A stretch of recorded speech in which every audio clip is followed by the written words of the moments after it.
ยไปที่ซ้ายแสงทองโอ้โหได้โอกาสแล้วต้องขอโทษขออภัยหลายท่านผู้ชมเนาะในมือกี้นี่คือว่ามีข้อผิดพลาดทางเทคนิคหน่อยนึงก็คือไล่หลุดเนาะหวังว่าท่านผู้ชมจะกลับเข้ามากันไหม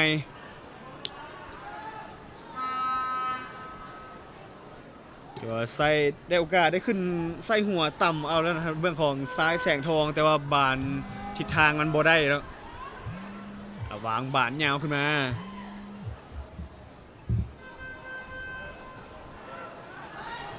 เอาแทงทะลุมาจังหวะนี้วรรณสวน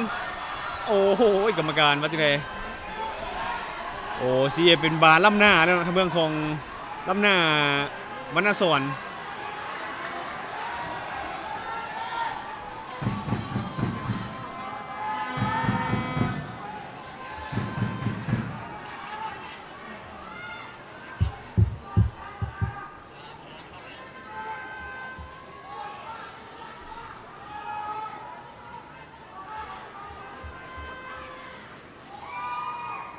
ถือว่าบ่เป็นอย่างไรแล้วทางเมืองของวรรณสอน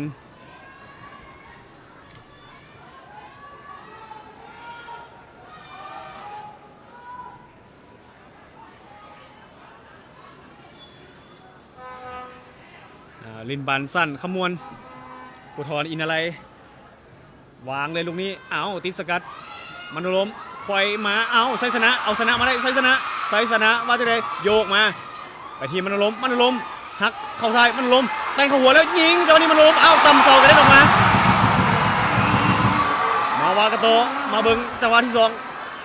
มันล้มโอ้โหตบขึ้นมา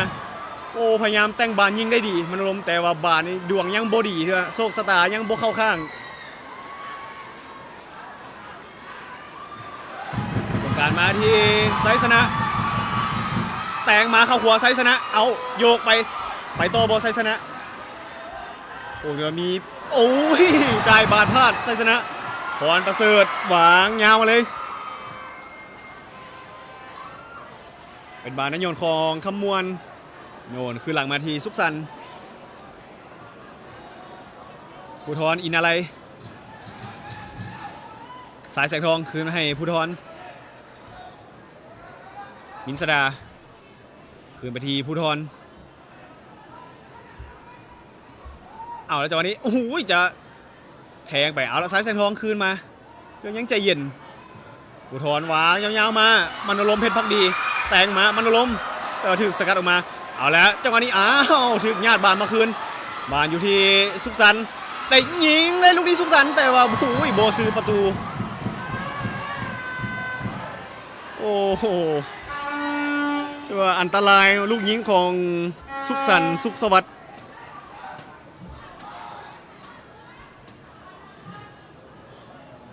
บานตั้งเตะจากหน้าประตูของอัตตปือ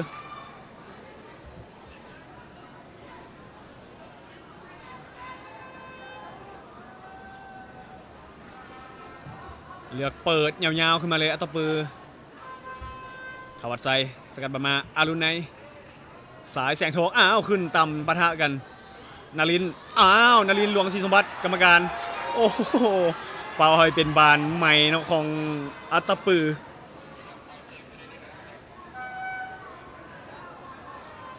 เอาเป็นบานตั้งเตะจากลู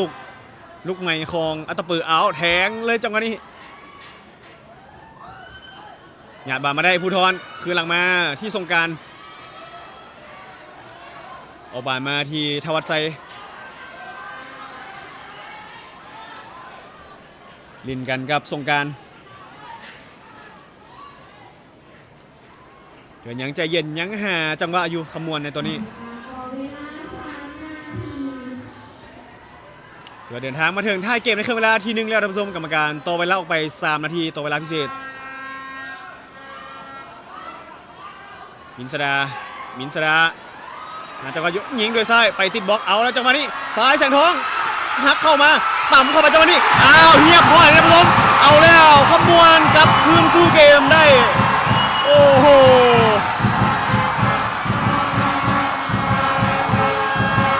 ว่าเฮ็ดได้เนาะผู้เล่นของขมวน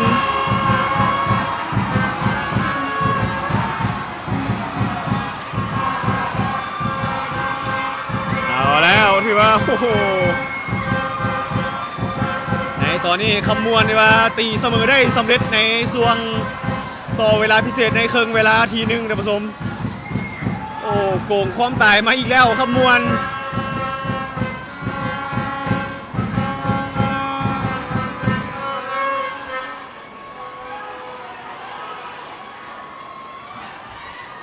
ตอนนี้กองเสียของคำมวณนี่ใจฟูขึ้นมาแล้วท่านผู้ชมยังมีความหวัง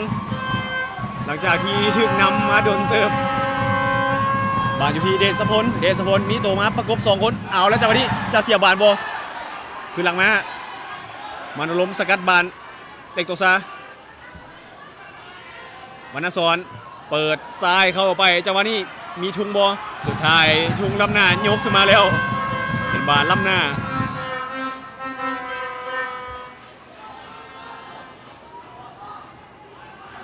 เอาลินไว้แล้วขมวณในตัวนี้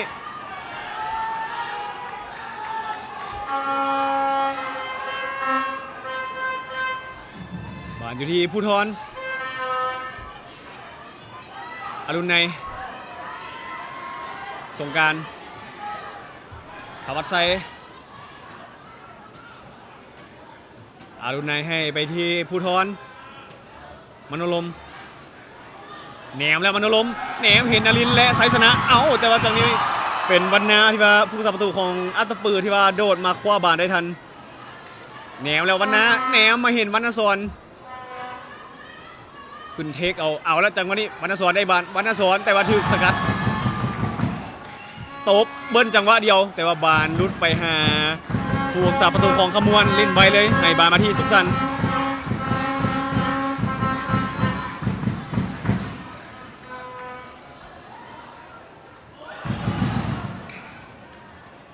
มาตั้งกันใหม่ที่ผู้รักษาประตูของ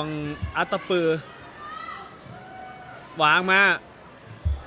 จับบอลลงนิ่มธนาของทวัตไซให้ไซสนะแต่หนีไม่ได้ให้ไปที่มโนลมเพชรพักดีมโนลมหาแตงจังหวะมโนลมคืนมาที่สุขสันต์ภูทรและเสียงมักวีจบการแข่งขันในครึ่งเวลาที่1แขวงอัตตปือและแขวงขมวณเสมอกันไป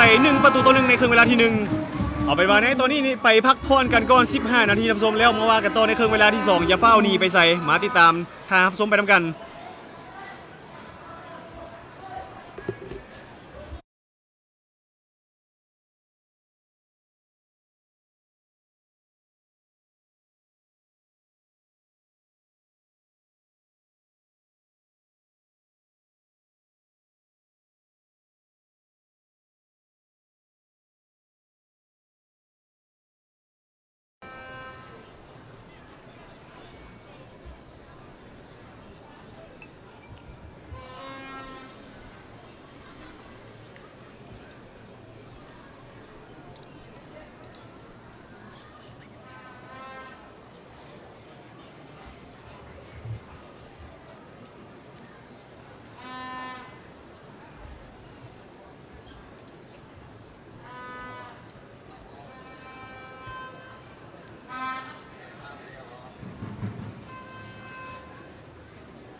เจ้าท่านผู้ชมครับมาฮับส้มกระโตเนาะในการแข่งขันบานเตะทรายในงานมหกรรมกีฬาแห่งชาติครั้งที่ 12 ที่นครหลวงเวียงจันทร์นครหลวงเวียงจันทร์เกม 2025 คู่ระหว่างขมวนและอัตตปือก็ถือว่าในครึ่งเวลาที่ก็ถือว่าเสมอกันไป1-1และผู้ที่ยิงให้แขวงอัตตปือก่อนก็เป็นหมายเลข 14 ของอัตตปือก็คือเล็กโตซ่าทองสวัสดิ์และผู้ที่ยิงประตูให้ขมวนตีเสมอกับอัตตปือก็เป็นหมายเลข 14 เนาะทวัชไซนิไซยังที่ว่ายิงประตูตีเสมอมาว่ากันต่อในครึ่งเวลาที่ 2มาเบิ่งว่าไผจะยิงประตูบวกประตูให้ทีมตัวเองได้บานอยู่ที่เดชพลหลอกขึ้นมาอ้าวแทงมาทีหมายเลข 9ก็คือคามินอ้าวเป็นทรงการที่ว่าทีมโตสกัดออกไปไทยเป็นบานได้โยนของอัตตปือ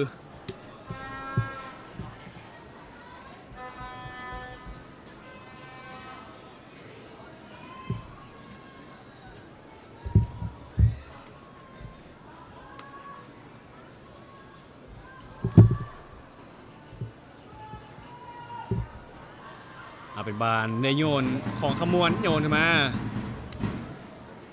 อ้าวถึกสกัดจากด้านหลังอ้าวเป็นบานใหม่เป็นบานใหม่ของอัตตปือหรือว่าผู้เล่นของขมวนก็คือทวัชไซเนาะไปเข้าสกัดผิดกติกาใส่เบื้องของน่าจะเป็นวรรณสอนเนาะผมว่าจะเป็นวรรณสอนหรือว่าพรประเสริฐที่ว่าทำนาทียิงถ้าเป็นเลี่ยมขวาจะเป็นพรประเสริฐแต่ว่าเลี่ยมซ้ายนี่เป็นวรรณสอนเราฟังเสียงสัญญาณวิจัยกรรมการทานพิมพาวรรณศักดิ์เอาแล้วเสียงวิเอาพรประเสริฐปันเข้ามาใส่หัวต่ำสกัดออกไป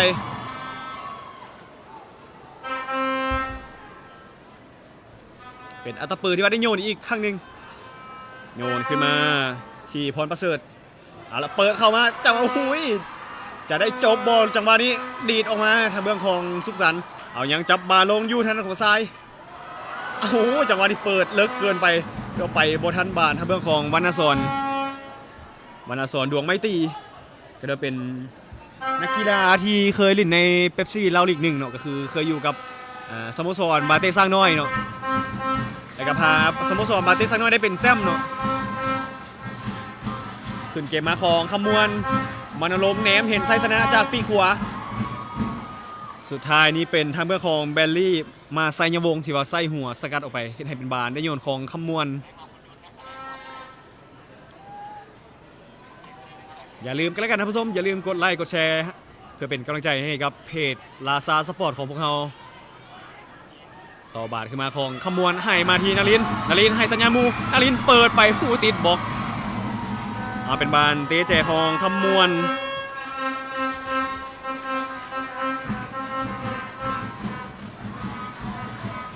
มาลุ้นประตูกับ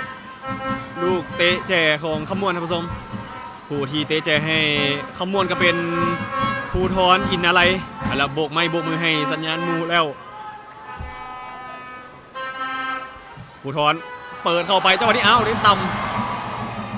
ำสายแสงทองพยายามแล่นไปเก็บบาน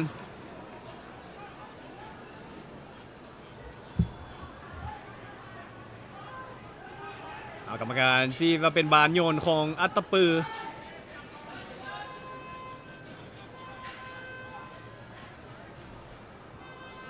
ไหลมาจากวันนี้ดีดขึ้นมาเป้าหมายคือทางด้านของหมายเลข 7เดชพลแต่ว่าถูกสกัดไปก่อน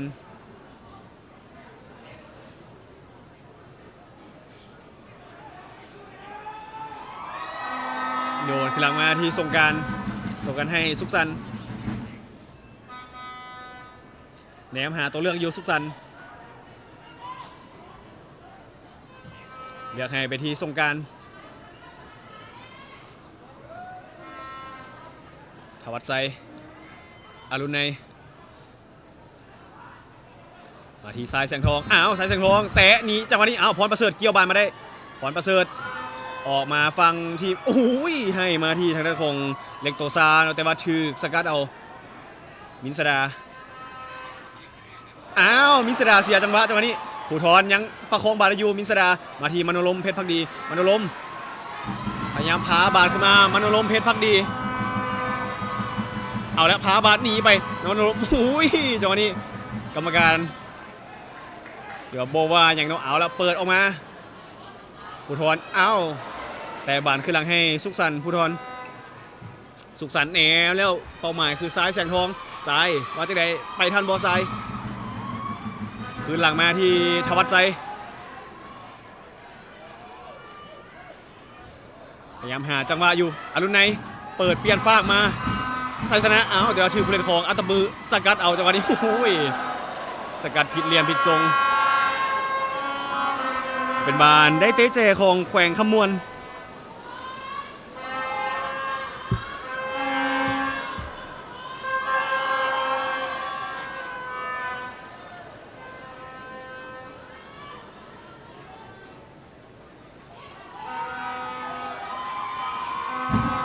มาลุ้นกับลูกเตะเจภูทรเอาเปิดต่ำๆเลยภูทรในตัวนี้ถือสกัดออกมาภูทรยังมาเก็บบาได้ภูทรปันเข้ามาอีกรอบหนึ่งใส่หัวต่ำแล้วลูกนี้อ้าวจังหวะนี้เรียบห้อยคุณผู้ชมอ้าวเป็นป้าตู่ออกน้ำไปแล้วเป็นทางเบื้องของหมายเลข15เนาะเป็นนลินหลวงศรีสมบัติเนาะที่ว่าสกัดบานเข้าประตูของอัตตปือเอาแล้วในตอนนี้ออกน้ำไปแล้วขมวนออกน้ำอัตตปือไปแล้วเอามาเซลฟี่เนี่ยจักหน่อยโอ้ถือว่าตอนนี้กองเชียร์ขมวนนี่ใจฟูขึ้นแล้วเนาะออกน้ำไปแล้ว2-1ก็เป็นทางเบื้องของนลินหลวงศรีสมบัติเนาะที่ว่าใส่หัวเนาะสกัดออกไปเอามาว่ากันต่อท่านผู้ชมถือว่าเกมยังบ่ทันจบเนาะบ้านอยู่ที่วรรณสอนมาที่เล็กโตซ่าเว้นมาที่วรรณสอนเนี่ยหาตัวเลือกวรรณสอนปฏิพรประเสริฐแตะหนีมาได้พรประเสริฐแต่งมาเข้าหัวแต่ว่าอ้าวถึกมินสดาสกัดและเป็นโอบานใหม่ของอัตตปือกรรมการต้องได้เตือนทางด้านของมินสดาผู้เล่นของขมวนแล้วในตอนนี้โอ้แต่ว่าถ้าโบตัดฟาวนี่ข้าพเจ้ากับโบสร้างจะบรรยายว่าพรประเสริฐนี่จะเฮ็ดจังได๋ต่อถือว่าเข้าเลี่ยมขวาของพรประเสริฐเต็มๆเลยเมื่อกี้นี้แต่ว่าถึกสกัดไปก่อนเนาะถือว่าถึกคนเต็มๆเลยบ่ถึกบาน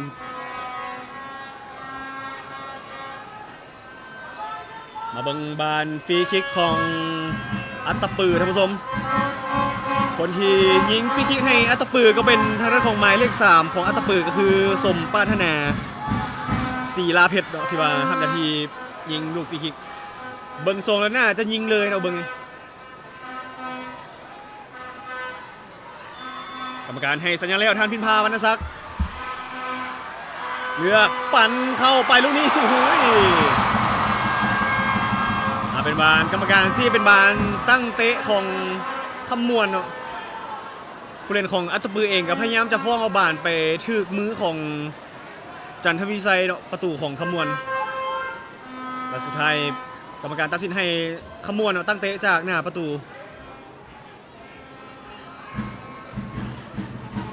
เอาดินบานไว้แล้วขมวนบานอยู่ที่สุขสันต์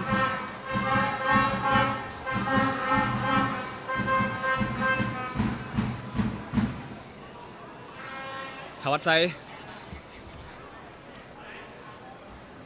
อรุณไน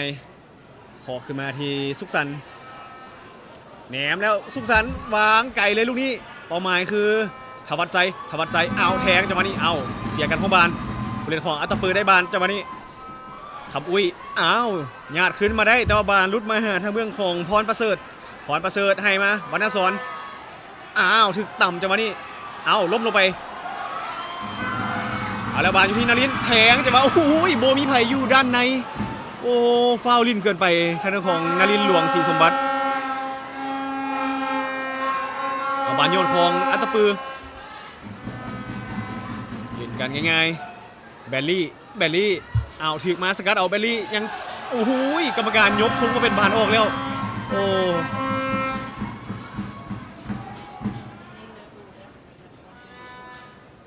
เป็น บานโยนของแขวงขมวนท่านผู้ชม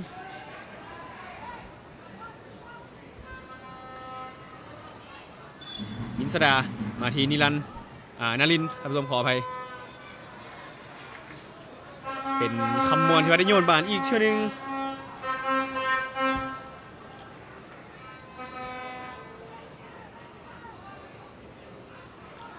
โยนไปเป้าหมายคือนารินมีไซสนะมาซ้อนเอาไซสนะโยกมาโยกงัดไปนารินตั้งกลับขึ้นมาสกัดออกมาผู้เล่นของอัตตปือเขี่ยออกมายังบ่พ้นอ้าวจังหวะนี้กรรมการให้เป็นบานใหม่ของอัตตปือน่าจะเป็นจังหวะที่สุลมุนกันอยู่ในเขตโทษของอัตตปือเนาะแล้วก็เป็นทางเรื่องของแบลลี่มาไซยวงนะที่ได้รับอาการบาดเจ็บต้องได้เอิ้นแพทย์ข้างสนามเข้าไปปฐมพยาบาลในตอนนี้อีกทีนึงท่านผู้ชมขอขอบใจผู้ที่สนับสนุนการแข่งขันขอขอบใจเบียร์ลาวขอขอบใจบริษัทลาวทุนละคมขอขอบใจสติงขอขอบใจเลและเป๊ปซี่แล้วก็ต้องขอขอบใจผู้ที่ให้การสนับสนุนการถ่ายทอดสดของพวกเราก็คือขอขอบใจบริษัทภูมินขอขอบใจ NB Coffee ขอขอบใจสสงวันใหม่ขอบใจซอนมีเดียขอบใจ AB ทวีซับขอบใจ SP ป้ายโฆษณาครบวงจรขอบใจเดือนบ้านพลไทยหมดจะเลือกที่จะย่างออกสนามเองในผู้เล่นของอัตตปือก็เป็นแบลลี่มาไซยวงมาว่ากันต่อในเกมนะผู้ชม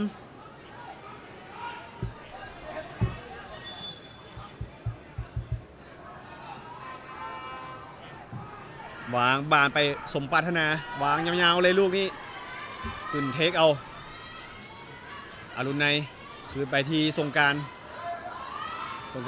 ยินสดาอารุณในหายไปทีนรินทร์หลวงศรีสมบัติเอาแล้วเธอมีมโนลมแลนแทรกขึ้นมาแต่ว่าโอ้โหวันนาเนาะผู้รักษาประตูของอัตตปือที่ว่าไหวพริบดีเนาะที่ว่าแลนออกมาจับบานได้ก่อนที่ว่าไหวพริบดีผู้รักษาประตูของแขวงอัตตปือไอ้บานอยู่ที่คำอุ้ยอินทิรุนวางขึ้นไปสุขสวรรค์อ้าวสกัดบอขาดลูกนี้เดชสพลได้บานเดชสพลโยกลบมาเดชสพลจะไปขวาหรือซ้ายเดชสพลเลือกขึ้นหลังมาคำอุ้ยขึ้นหลังยาวๆมาที่สุขสวรรค์แนวแล้วน่าจะโยนเลยลูกนี้โยกเข้ามาเอาแล้วแตงบานแต่ว่าอุ้ยบานลุดไปเข้าทางของสงการขอมาที่มโนลมมาที่นรินทร์หลวงศรีสมบัตินรินทร์นี่ตัวเลือกนรินทร์ให้ไปที่มโนลมเพชรพักดีมโนลมมาตั้งกันที่ไซสนะเห็นทางด้านของภูทรไปที่ทวัชไซเปิดด้วยซ้ายจะมานี่ไซสนะอ้าวแต่ว่าเป็นทางเบื้องของสมปรารถนาสกัดบานก่อนเอาบานยังบ่ออกมโนลมปันลูกนี้ต่ำจะมานี่เอ้าสายแสงทองยิงเข้าไปโอ้โหซ้ำจังหวะ2จังหวะ3ก็ยังบ่เข้าทีเนาะโอ้โหแต่ว่ายังบ่ทันเสียประตูที่3เพื่อนเอาทางเบื้องของแขวงอัตตปือ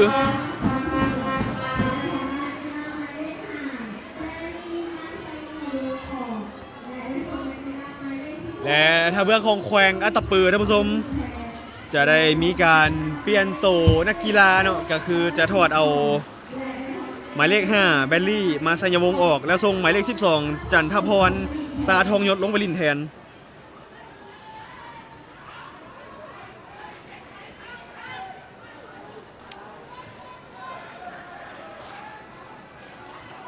แล้วยังเป็นขมวนที่ว่าได้บานเอาแล้วหยอดไปที่ซ้ายแสงทองไปทันบอซ้ายยังบ่ปล่อยบานออกซ้ายแสงทองอ้าวถึกเหลี่ยมของผู้เล่นของขมวนอ้าวกรรมการโอ้โหซี่เป็นบานใหม่ของขมวนโอ้กรรมการเบิ่งว่าเพิ่นเบิ่งว่าเป็นผู้เล่นของอัตตปือเนาะใส่เจตนาที่จะบังโอ้ก็บานไปแล้วแต่คนบ่ไป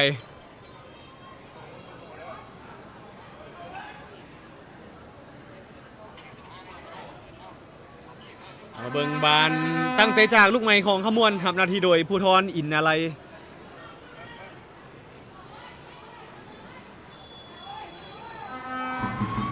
การให้สัญญาณแล้วผู้ดอนยกมาลูกนี้โอ้โหบานเลยออกหลังสนามไปเดี๋ยวโบมีหยังในกอไผ่เอาลินไว้แล้วอัตปือเดี๋ยววังจะทวงประตูคืนเนาะโอ้ถือว่าในครึ่งเวลาทีนึงถือว่าออกน้ำไปก่อนนะสุดท้ายถูกตีเสมอ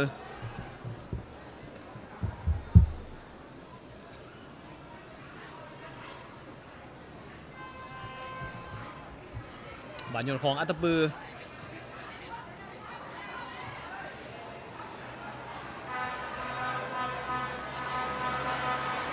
เอาแล้วจังหวะนี้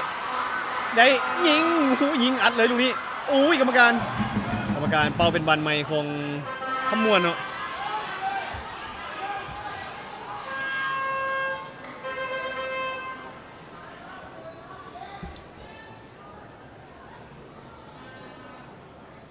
เป็นบานตั้งเตะจากลูกใหม่ของขมวนมาว่ากันต่อในเกมเดินทางมาถึงนาทีที่60กันแล้วอย่างก็เกิดขึ้นได้เนาะมาลุ้นให้กำลังใจกับอัตตปือว่าจะสามารถทวงประตูขึ้นได้บ่อัตตปือบานเอาสายแสงทองเกือบที่จะเสียการคล้องบาน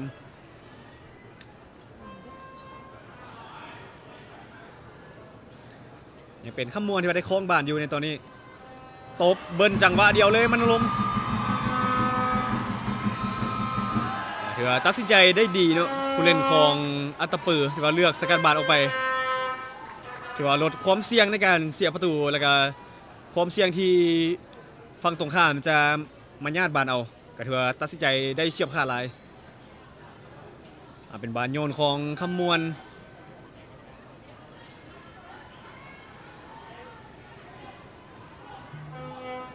สายแสงทองซ้ายมาที่อรุณในตั้งป้อมแล้วโยกมาจังหวะนี้เอ้าโอ้โห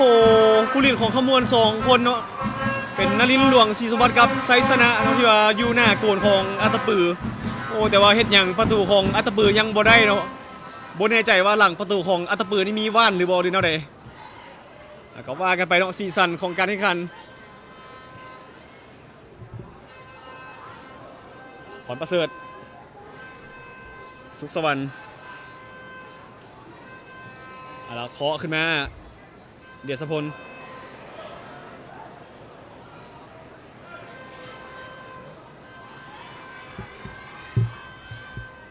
เป็นขมวนที่ว่าเคาะบานอยู่แดนตัวเองอ้าวจังหวะนี้โอ้โหกรรมการว่าจะได้อ้าวโอ้โหปล่อยให้ลินโตโอ้ผู้ลินของแขวงอัตตปือล้มลงไปมาเบิ้งคืนท่านผู้ชมจังหวะที่ว่าบานอยู่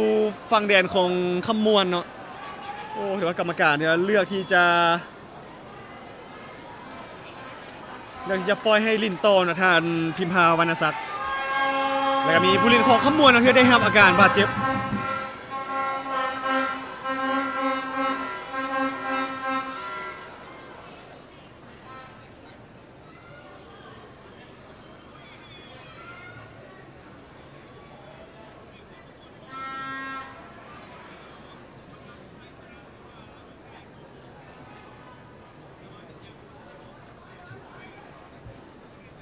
โอ้เธอต้องได้ปฐมพยาบาลกันเนาะผู้เล่นของขมวนก็คือหมายเลข5สงการ4จันทวงศ์แต่วันในเครื่องเวลาที่1เขาเว้าถึงคำขวัญของอัตตปือไปแล้วเนาะก็คือลำน้ำใสป้าไม้เขียวส่วนเที่ยวหนองฟ้าสมผาเฮียงซานไซไหว้พระองค์แสนพักแดนสามัคคีนี่ก็คือคำคมของแขวงอัตตปือก็เป็นแขวงที่อุดมสมบูรณ์นะผู้ชมคำว่าอัตตปือใครคำแรกไกลคำนี้ก็ถือว่ายังติดปากข้าพเจ้าจนถึงมาทุกวันนี้เลยแขวงขมวนก็มีคำขวัญเช่นเดียวกันท่านผู้ชมก็คือขมวนดินแดนธรรมศาสตร์ประวัติศาสตร์วีรชนต้นกำเนิดลำพญามหาไซกินซุปหน่อไม้แกงไก่ไส้สารนมัสการพระธาตุสีโคตะบองเป็นเจ้าของขนมปานประสานป่วงปราซาเร่งรัดพัฒนาสวยปราซาให้มีสุขนี่ก็คือคำขวัญของแขวงขมวนท่านผู้ชม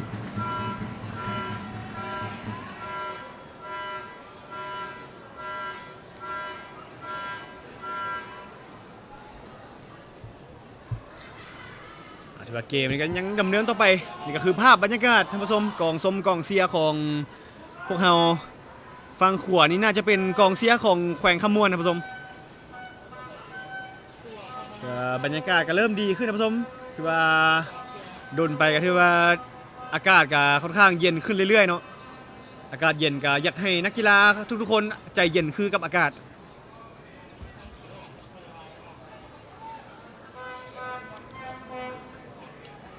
มาว่ากันต่อในเกมท่านผู้ชมรู้สึกว่าฝั่งของขมวนก็เตรียมที่จะเปลี่ยนตัวนักกีฬา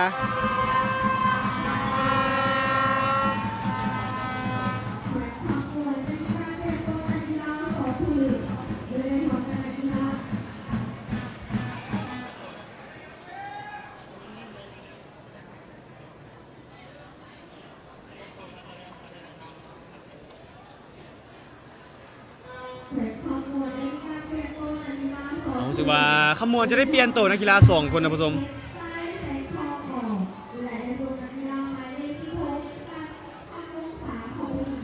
และคนที่ขมวนเปลี่ยนออกก็มีอยู่2 คนนะผู้ชมก็คือหมายเลข5สงกรานต์ ศรีจันทวงศ์อีกคนนึงก็เป็นหมายเลข7ซ้ายแสงทองที่ว่าขมวนเปลี่ยนออกและคนที่เอาเปลี่ยนเข้ามาก็คือหมายเลข16สันคำวงศาอีกคนนึงก็เป็นหมายเลข19รัฐชัยลุลลาศรีที่ว่าขมวนได้เปลี่ยนตัวเข้ามา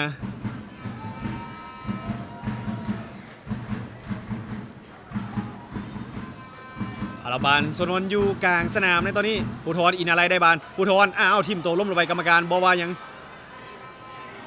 อรุณไนคือหลังมาเปิดขึ้นมาทางเมืองของรัฐไซโยกมาทางขวาอรุณไนคือหลังมาตั้งกะทีสุขสันต์ให้มาทีมินสดามาที่ภูทรอินอะไรโยกเลยจังหวะนี้โอ้โหเลิกเกินไปโอ้โห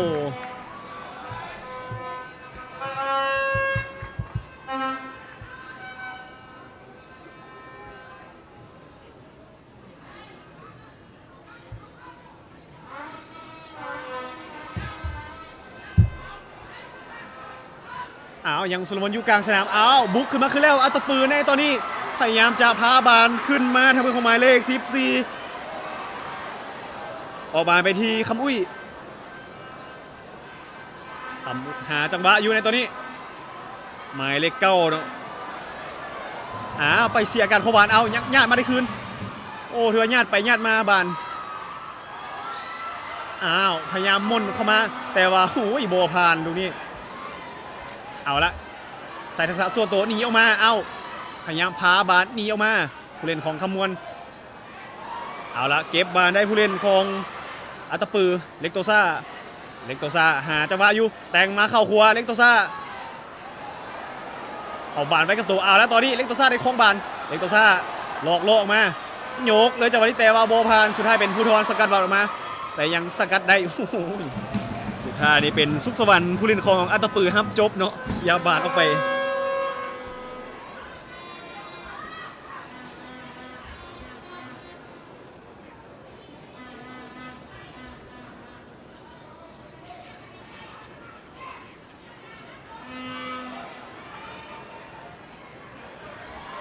เอาแล้วจังหวะนี้ไซสนาถึกบังเขียยาวออกมาพรประเสริฐเนี่ยบามาได้พรประเสริฐวางยาวมาที่วรรณสอนแต่ว่าเลิกเกินไปเข้าทางของสุขสันต์เคาะมาที่มินสดาเคาะไปเดินกลางมโนลมถึกต่ำจากด้านหลังโอ้โหในมือของกรรมการมียังและใบเหลืองใบที่3ท่านผู้ชมโอ้โหมาแล้วใบเหลืองใบที่3ก็เป็นทางเรื่องของหมายเลข15ของอัตตปือเนาะทรายพิมพ์สอนที่ไปสกัดใส่มโนลมเพชรพักดีแต่ว่าในเกมการแข่งขันในตอนนี้ใบเหลืองมี3ใบเนาะและใบเหลือง3ใบนี่คืออยู่เบื้องของอัตตปือเบื้องจังหวะเข้าบานของทรายพิมพ์สอนนะผู้ชมโอ้โหเดี๋ยวไปเข้ามโนลมนี่เจ็บเลย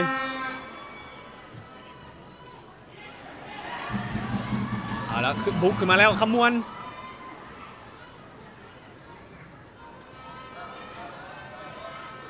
มาตั้งกันไหมรัฐไซไปทีภูธรอินอะไรอ้าวแต่ว่าสุดท้ายเลือกกันไปเป็นบรรณาสัญญวงศ์เนาะผู้สาประตูของอัตตปือออกมาคว้าบาลในทันวางบาลมาพรประเสริฐขอให้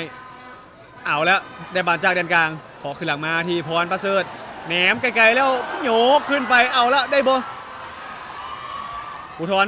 ใส่หัวตั้งสกัดมารัฐไซมีบรรณาสอนแลนมาประกบแต่ว่าออกบาลไวโยกมาเข้าขวาภูธรอ้าวภูธรถึกญาติบาลเอาแล้วโอ้ยมีเสียวแล้วท่านผู้ชมจังหวะนี้โอ้ยจันทพรเนาะญาติบาลกับภูธรได้โอ้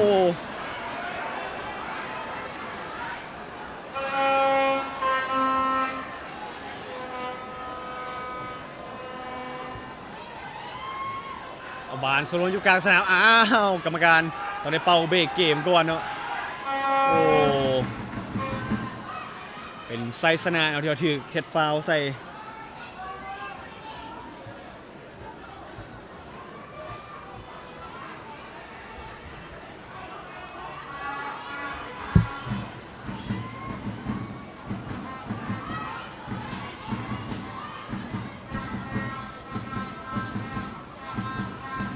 บานตั้งเตะจากลูกใหม่ท่านผู้ชม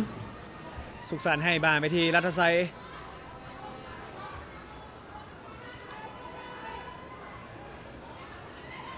หาจังหวะอยู่อ้าวจังหวะนี้บานโซนอยู่กลางสนามเอาพยายามจะมุนไปจังหวะนี้อ้าวญาติบานมาได้คืนจันทพรอ้าวถึกญาติมากคืนจังหวะนี้หูยมันล้มพุ่งล้มกรรมการเพราะว่ายังให้บานมาที่วรรณสอนเอาละอัตตปือได้บุกคือแล้วประตูที่2จะมาวรรณสอนแตงมาเข้าไส้วรรณสอนปาดออกมาอุ้ยให้ทางด้านของเล็กโตซ่าแต่ว่าโอ้จังหวะผิดพลาดและเป็นบานล่ำหน้าก่อนท่านผู้ชมโอ้น่าเสียดาย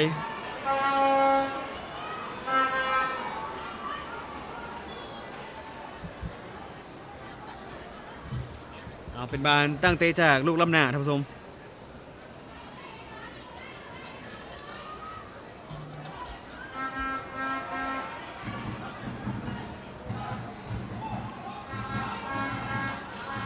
บานตั้งเตะอยู่ที่สุขสันต์สุขสวัสดิ์วางคือแม่เป้าหมายคือไซสนะโอ้แต่ว่าบานนี่แห้งเกินไปแค่เบื้องของดวงดีก็ถือว่าพยายามจะบังก่อนอ้าวจังหวะนี้มันล้มไปเฮดฟาวใส่ผู้เล่นของอัตตปือเป็นดวงดีเนาะที่ว่าเอื้อนฟาวให้ได้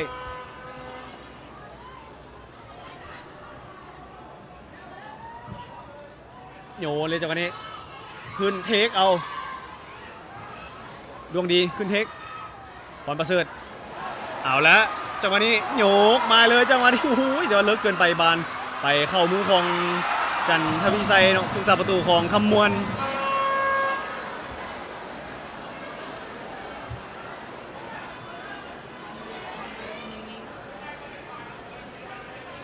จันทวิไซวางยาวเลยจังหวะนี้เอาจะมนไปในบอลสุดท้ายนี่เป็น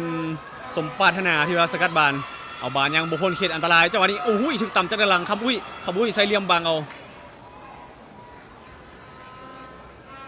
แล้วก็เป็นบานตั้งเตะจากหน้าประตูของแขวงอัตตปือเอาเล่นไว้เลยบานอยู่ที่สมปรารถนาให้มาที่ดวงดีมาที่เล็กโตซ่า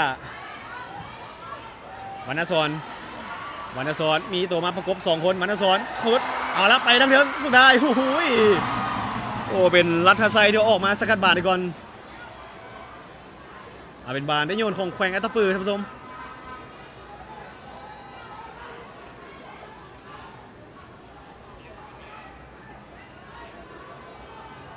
อยากโยนคืนมาที่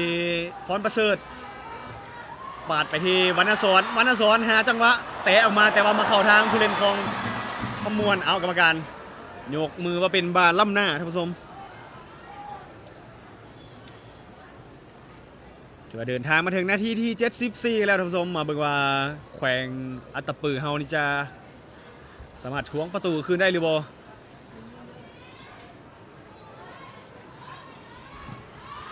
วางยาวเข้ามาบานเลิกเกินไปจังหวะนี้บานลุดมาหาทางด้านของบรรณาไสยวงศ์ย้ำอีกเท่านึงท่านผู้ชมในการแข่งขันบานเตะถือว่าเดินทางมาถึงรอบ4ทีมเนาะถือว่าทีมใดที่ชนะในนัดนี้ก็จะเข้าไปรุ่นไปท่าในรอบชิงชนะเลิศส่วนว่าทีมที่เสียในมือนี้ก็จะไปซิงเอาอันดับที่3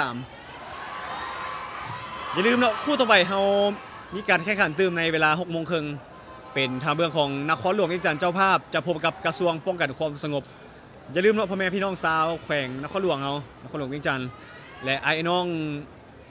ตำรวจของพวกเราอย่าลืมมาสมมาเชียร์มาให้กำลังใจนักกีฬาแต่ว่าในตอนนี้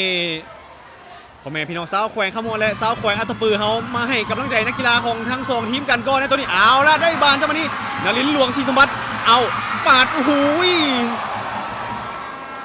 โอ้ถือว่าไส้เลี่ยมบังบานได้ดีเนาะกองหลังของแขวงอัตตปือโอ้ถือว่าบอธรรมดาเอาเป็นบานเตะเจของขมวนข้างที่6แต่ว่าในตัวนี้เตะเจนี่จำนวนการเตะเจถือว่าเท่ากันแล้วเนาะแขวงอัตตปือนี่ได้เตะเจ6 ครั้งและขมวนเองก็ได้6 ครั้งเช่นเดียวกันในการเตะเจ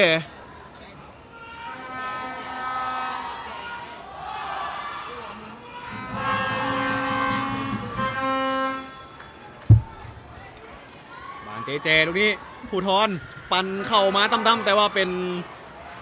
สมปันธนาใส่หัวสกัดออกไปบาดอยู่ที่เล็กโตซ่าเห็นไปที่แดนกลางพยายามพาบาดออกมาดวงดีอ้าวถึงญาติบาดมาได้กรรมการให้ลินโตบอกว่ายังเอาละแทงทะลุมาแต่ว่าหูยโบผ่านงัดบาดขึ้นมาจังหวะนี้อ้าวได้โบโอ้สุดท้ายถึงญาติบาดไปได้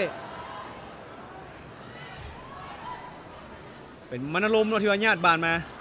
ตอนนี้บานอยู่ที่มโนลมขึ้นให้ทางของจันทวีไซสุขสันต์หักหนีออกมาสุขสันต์อรุณในคือหลังมามโนลมเปิดหนีออกมาบานอยู่กลางสนามใส่หัวสกัดมาผู้เล่นของอัตตปือ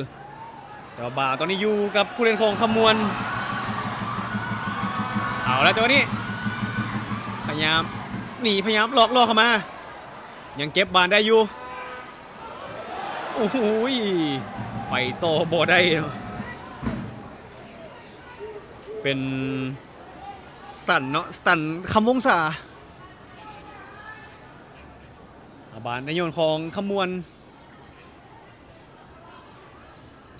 ขอมาจากวันนี้อรุณไนได้แต่งเข้าหัวแล้วยิงโอ้โหบัวซื้อประตูท่านผู้ชมโอ้ถือว่าได้ยิงแบบเน่งๆแบบจ่าๆแล้วเนาะแต่ว่าโบซื้อประตู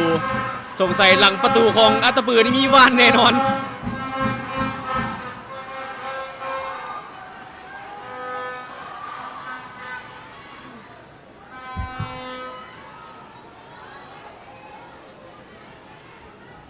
ก็ถือว่าเว้ามวนพอหัวเป็นซีซั่นท่านผู้ชมอย่าซีเรียสเนาะเดี๋ยวเว้าไปก็ถือว่าเป็นซีซั่นไม่อยากให้ซีเรียสอ้าวจังหวะนี้คำมวลได้บานใหม่เนาะ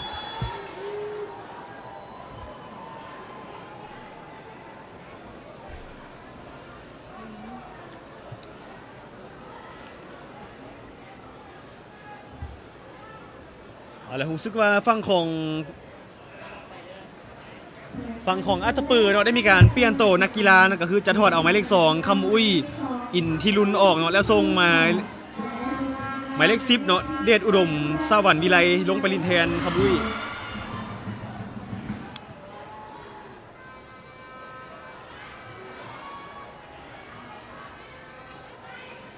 บานอยู่ที่มินสดาออกมาที่ไซสนะ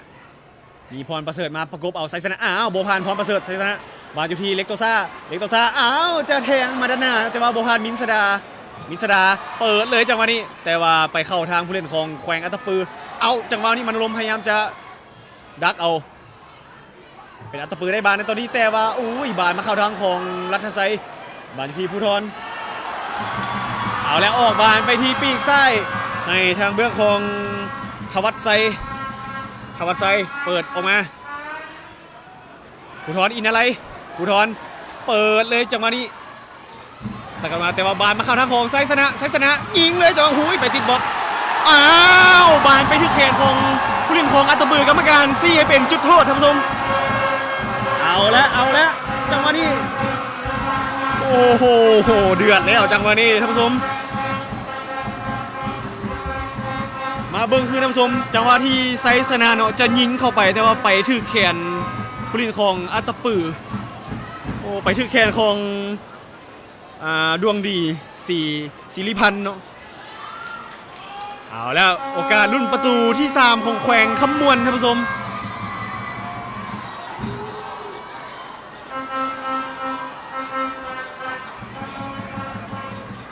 มาเบิ่งว่าบรรณาไสยวงศ์ผู้รักษาประตูของแขวงอัตตปือจะเซฟประตูได้บ่ผู้ที่รับหน้าที่สังหารจุดโทษของแขวงคำมวนก็คือทางด้านของมโนรมเพชรภักดีเอาเราฟังเสียงสัญญาณมาวิจากกรรมการท่านพิมพาวรรณศักดิ์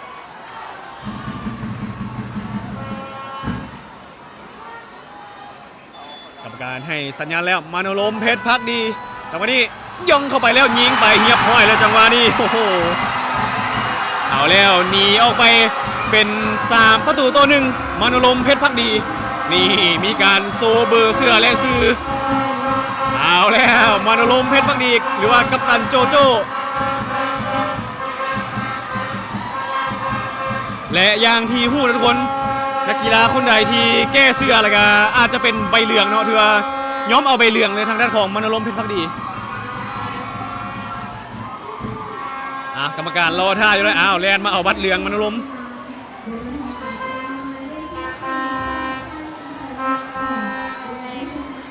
ถือว่าตอนนี้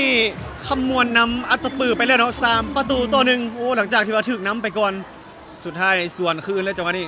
มาเบิ่งว่าอัตตปือนี่จะตีตื้นขึ้นมาได้บ่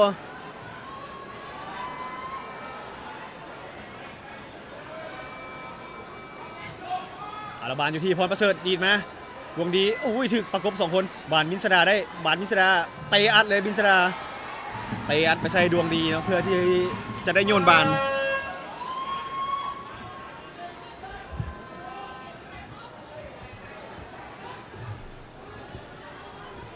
โอ้โหถึงต่ำลมกรรมการไอรินต่อรัฐไซมินสดาขอไปที่สุขสันต์เปิดเลยจังหวะนี้ไปที่มโนรมเพชรภักดีมโนรมแผงมาจังหวะนี้มีโอ้โหสุดท้ายมีธงล้ำหน้ายกขึ้นมาโอ้โห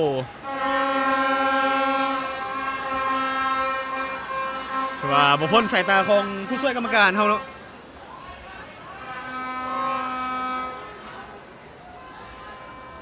เอาขึ้นเกมมาของอัตตปือพยายามจะบุกคืนเอาแล้วพรประเสริฐ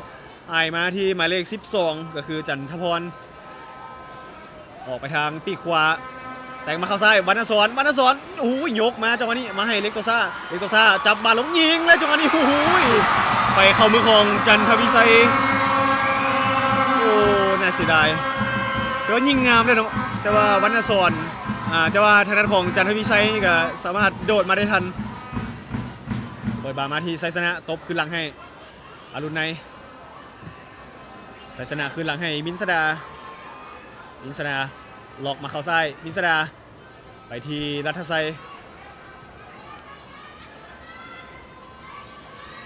หักขึ้นมาแล้วเปิดขึ้นมาเลยจังหวะนี้มาที่ทางเบื้องของสันโอ้ย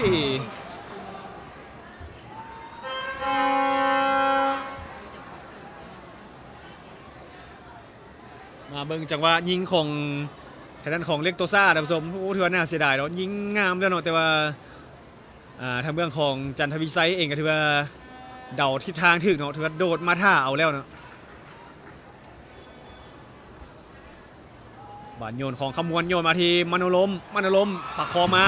ลากเข้ามาด้านในอุ้ยมาเข้าทางผู้เล่นของอัตตปือเอาล็อกเข้ามาด้านซ้ายเตะหนีออกมาแต่ว่ายังบ่พ้นเขตอันตรายจังหวะนี้ยิงมโนรมผู้ถอนซ้ำดับ2แต่ว่าติดบล็อกจังหวะนี้กรรมการยังให้ลินโตมีผู้เล่นของอัตตปือบาดเจ็บบาดเจ็บ2คนเลยตอนนี้กรรมการจะได้เอิ้นแพทย์ข้างสนามเข้าไปปฐมพยาบาล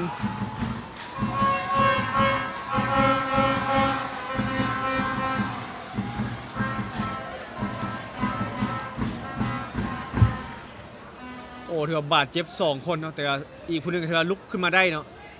แต่ว่าอีกผู้หนึ่งก็ถือว่ายังเจ็บอยู่ตอนนี้นี่คือภาพบรรยากาศกองส้มกองเชียร์ของพวกเฮาเนาะที่ว่ามาทับชมเกมในสนามกีฬาแห่งชาติหลัก16ของเฮาในมื้อนี้ก็ถือว่าหลายพอสมควรเลยถือว่าเป็นกำลังใจที่ดีให้กับนักกีฬาท่านผู้ชม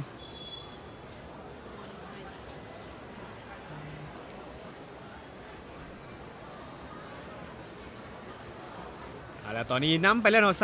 3-1สำหรับแขวงขมวนนำอัตตปือไปแล้วมาเบิ่งว่าขนมปานเฮานี่จะหวานเจี๊ยบหรือบ่ตอนนี้ในลุ่มสนามการรู้สึกว่ามีนักกีฬาของนครหลวงเวียงจันทร์เขาเตรียมโตแล้วเนาะในตอนนี้และคู่ต่อไปในเวลา 18:30 น.ท่านผู้ชมเป็นคู่ระหว่างนครหลวงเวียงจันทร์เจ้าภาพเนาะจะพบกับกระทรวงป้องกันความสงบหรือว่าปกส.นั่นเองอย่าลืมเนาะเวลา 18:30 น.ท่านผู้ชมกองเชียร์ทั้ง2ฝั่ง2ฝ่ายทั้ง4ทีมเนาะอย่าลืมในคู่ต่อไปกับเฮาก็จะยังถ่ายทอดสดผ่านแฟนเพจของลาซาสปอร์ตของพวกเฮาอีกเช่นเคย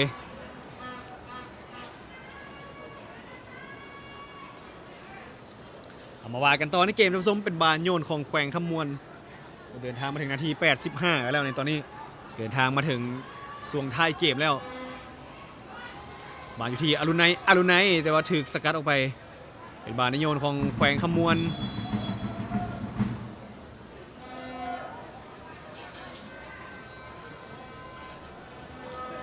และฝั่งของอัตตปือท่านผู้ชมได้มีการเปลี่ยนตัวคนที่3เนาะก็คือจะทอดเอาหมายเลข3สมปรารถนาศรีลาเพชรออกแล้วส่งหมายเลข13ซักดาวีน้อยอินทีลงไปลินแทน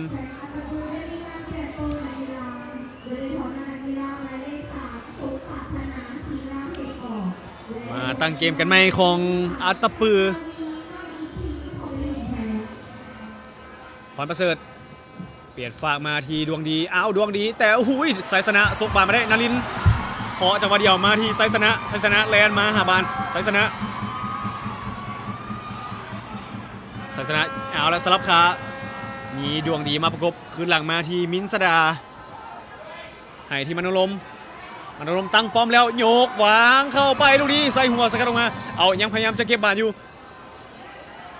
ถึกญาติบอลจังหวะนี้ยังประคองบาดยิงด้วยขวดแต่ว่ามาเข้ามือของวรรณาสัญญวงศ์แต่ก็มีผู้เล่นของขมวนที่ได้รับอาการบาดเจ็บกรรมการต้องได้เป่าเบรกเกมก่อนท่านผู้ชม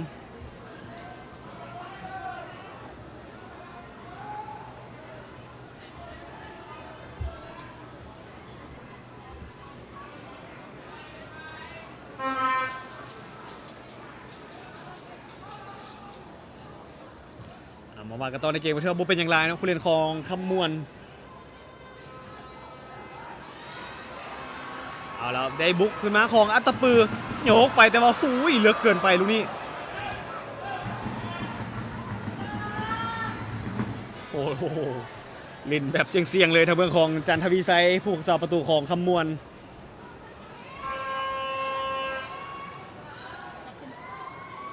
แหนมหาตำแหน่งจันทวิไซวางบานยาวๆมาเลยจังหวะนี้โอ้โหนารินโตค่อนข้างที่จะน้อยกว่าเก็บบานทางด้านของเดชอุดมให้บานพลาดเป็นมโนรมที่ว่าเก็บบานคืนหลังมาตั้งป้อมแล้วโยกมาขวัดไซมาทีทางเบื้องของสันเนาะถึงญาติบานจากแดนกลางอัตตปือพยายามจะบุกคืนพรประเสริฐวางไปทางด้านขวาให้ไม้จะให้ทางด้านของวรรณสอนเนาะ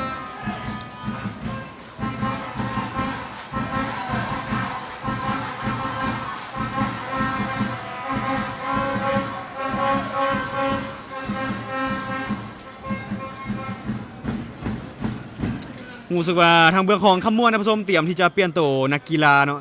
โดยก็คือจะทอดเอาหมายเลข10มโนรมเพชรพักดีออกแล้วอีกคนนึงก็คือหมายเลข13อรุณในลุนลาสีเอา2คนนี้ออกเนาะแล้วจะส่งทางด้านของหมายเลข8สายทองสีโพอีกคนนึงก็คือหมายเลข17ฟุกแก้วพงพันธ์ที่ว่าขมวนจะทำการเปลี่ยนตัว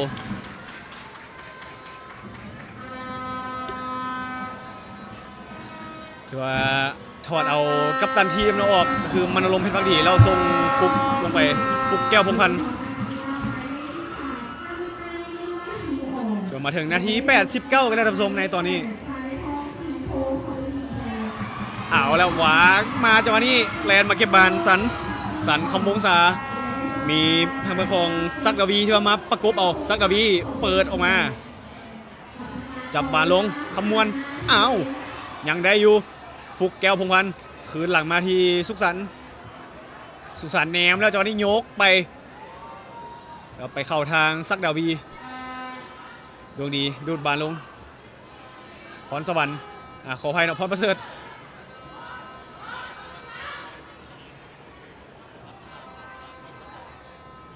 ออกมาจากแบ็คขวาเอาละจังหวะนี้แต่งมาเข้าไส้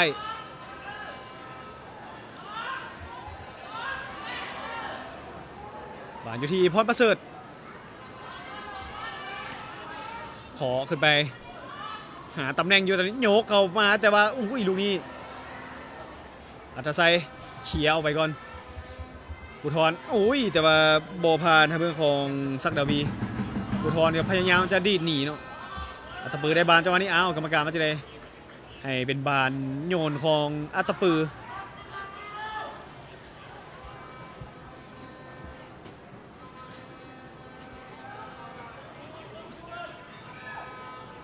เอาแล้วอุ้ยแลนมาบนทันบานทางเรื่องของสันคำวงศา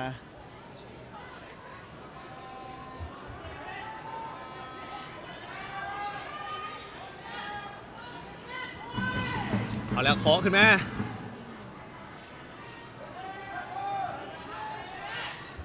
เบิ่งเกมบุกของอัตตปือขึ้นเอาแล้วจังหวะนี้อุ้ยเล็กตัวซ่าแนวแล้วจังหวะนี้วรรณสอนยิงไกลแล้วลูกนี้อุ้ยเพิ่นข้ามคานออกไปโอ้ยอมฮาบาหุ่นแหงอีกเดี๋ยวลูกยิงของวรรณสอนแล้วเสือทางเบื้องของผู้เล่นของขมวนเนาะได้รับอาการบาดเจ็บย้ำอีกเท่านึงนะท่านผู้ชมสำหรับการแข่งขันในรอบ4ทีมนี่เนาะก็ถือว่าทีมใดที่ว่าชนะแล้วจะได้ไปเข้าไปเล่นในรอบชิงชนะเลิศในระหว่าง4คู่นี้ระหว่างขมวนอัตตปือและนครหลวงเวียงจันทร์กับป้องกันความสงบ4ทีมนี้2ทีมที่ชนะก็จะเข้าไปสู่ในรอบชิงชนะเลิศส่วนทีมที่เสียในมื้อนี้นัดนี้ก็จะไปชิงในอันดับที่3ส่วนคู่ต่อไปจะเป็นทางเบื้องของนครหลวงเวียงจันทร์จะพบกับกระทรวงป้องกันความสงบท่านผู้ชมในเวลา 18:30 น.อย่าลืมติดตามได้ทางFacebook แฟนเพจของลาซาสปอร์ตแล้วก็ยังอยู่กับข้าพเจ้าเซนเก่าเซนเคยกับบานการแข่งขันในคู่ต่อไป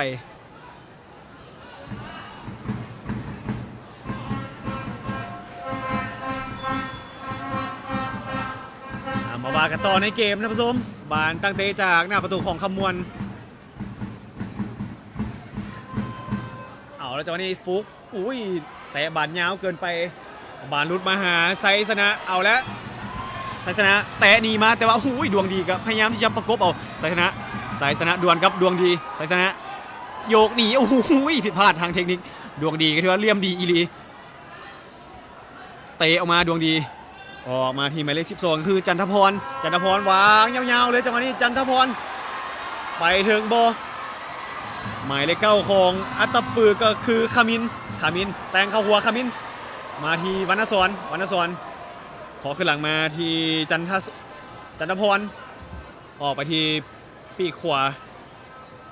สักดาวีโยดไปให้หมายเลข9ก็คือคามินโอ้โหชื่อบังเอาลูกนี้โอ้โหเอากรรมการต้องได้ไปเบิ้งอาการก็เนาะว่าเล่นต่อไหวบ่ทางด้านของคามินโอ้โหสุดไปกระทบที่ใบหน้าของคามินเนาะกรรมการต้องได้เบิ้งอาการว่าจะเล่นต่อไหวบ่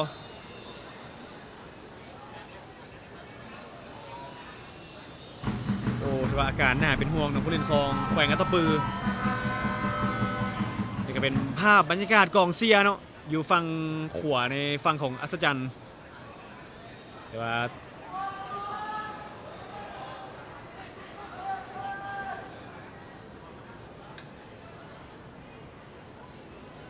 อย่าลืมนะทุกคนถือว่าในตอนนี้โอกาสของคำมวณที่จะไป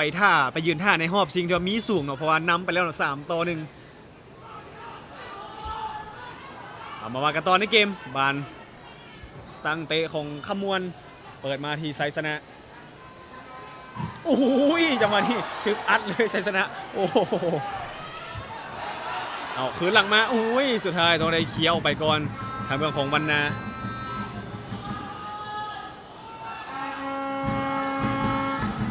แต่ว่าตอนนี้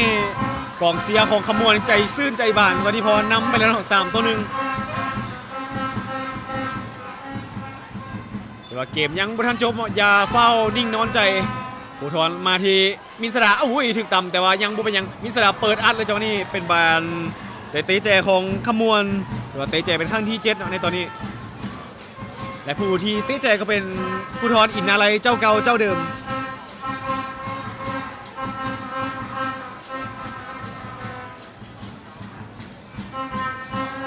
ผู้ทอนให้ไซสนะขอคืนให้ผู้ทอน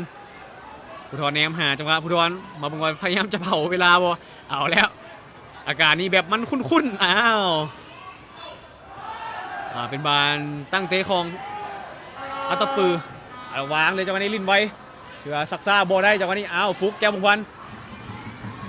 ไซสนะเคาะขึ้นมาที่ฟุกแก้วพงพันธ์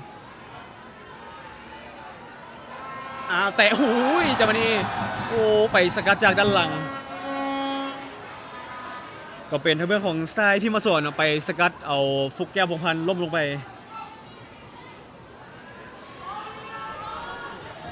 บานตั้งเตะจากลูกใหม่นะของคำมวลเอาเล่นไวเลยจังหวะนี้โอ้ดีไปเลยจังหวะนี้ไซสนะ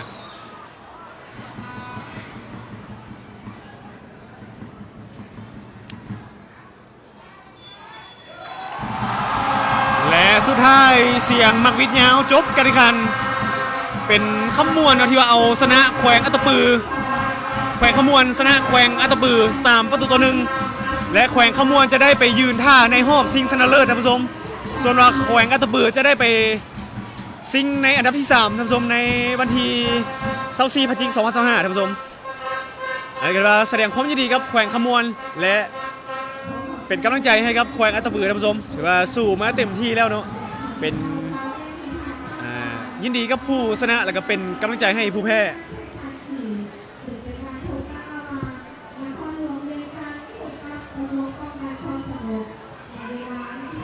เอาละท่านผู้ชมต่อไปเนาะจะเป็นการแข่งขันระหว่างนครหลวงเวียงจันทร์เจ้าภาพเนาะพบกับกระทรวงป้องกันความสงบในเวลา 18:30 หรือว่า 18:30 น.